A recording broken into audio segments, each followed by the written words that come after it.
ये कहावत तो आप सभी ने सुनी होगी कि भगवान जो भी करते हैं अच्छे के लिए करते हैं। आज हम इसी बात को एक कहानी के माध्यम से आपको समझाने जा रहे हैं, तो अंत तक हमारे साथ बने रहे। बहुत पुरानी बात है। एक राजा था। राजा बहुत ही गुस्सैल स्वभाव का था। राजा का एक मंत्री भी था। वह बहुत ही ज्ञानी और चतुर था। राजा जब भी कहीं बाहर जाता, मंत्री हमेशा उसके साथ ही रहता था।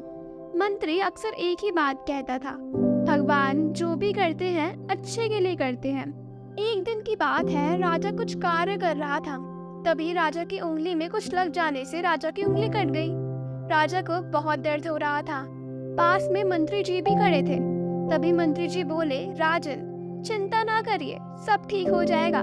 भगवान जो भी करते हैं अच्छे के लिए करते हैं। राजा की उंगली में बहुत तेज दर्द हो रहा था और मंत्री की इस तरह की बात को सुनकर राजा आग बबूला हो गया और मंत्री को जेल में डालने का आदेश दे दिया। राजा का आदेश पाकर सैनिकों ने मंत्री जी को पकड़ लिया।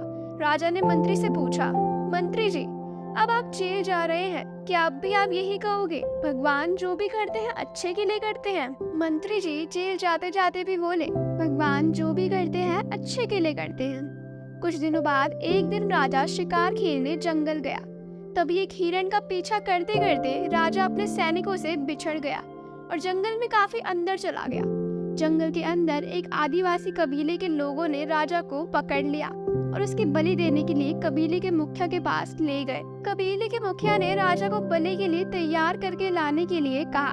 कबीले के लोगों ने राजा को नहला धुलाकर बलि के लिए तैयार किया और बलि वाले स्थान पर ले गए। राजा बहुत घबराया हुआ था क्योंकि वह बिल्कुल अकेला ही था और उसके सैनिक उससे बिछड़ चुके थे। अब उसकी सहायता करने वाला यहाँ कोई नहीं था।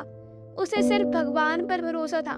जैसे ही राजा की बलि दी जाने वाली थी, तभी कबीले का मुखिया बलि को रोकते हुए कहा, इस व्यक्ति की बलि नहीं दी जा सकती क्योंकि इसकी एक उंगली कटी हुई है और खंडित व्यक्ति की बलि नहीं दी जाती। कबीले के लोगों ने राजा को छोड़ दिया। राजा को समझ आ गया था कि ईश्वर जो करता है अच्छे के लिए ही करता है।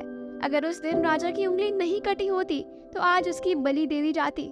जंगल से निकलकर राजा किसी तरह अपने महल में पहुंचता है और मंत्री को बुलाकर पूछता है, मंत्री जी अब मैं भी यह मानता हूँ कि ईश्वर जो भी करता है अच्छे के लिए करता है, किंतु मैंने आपको इस महल से निकाल कर जेल भेज दिया, तो इसमें आपके लिए क्या अच्छा हुआ? मंत्री कहता है, हे राजन, जिस प्रकार भगवान ने आपकी उंगली काटकर आपको बलि से बचा लिया, उसी प्रकार मुझे जेल भेजकर मेरे प्राण बचा लिए। राजा पूछता है, भला वह कैसे? मंत्री राजा को उत्तर देता है, हे राजन, मैं हमेशा आपके साथ रहता था। अगर आप मुझे महल से नहीं निकालते और जेल ना भेजते तो मैं आपके साथ शिकार के लिए जाता और कबीले के लोग अवश्य ही मेरी बलि देते क्योंकि मेरा कोई भी अंग खंडित नहीं है। इस प्रकार भगवान जो भी करते हैं अच्छे के लिए ही करते हैं। आशा है आप सबको भी समझ आ गया होगा कि भगवान जो भी करते हैं अच्छे के लिए ही करते हैं।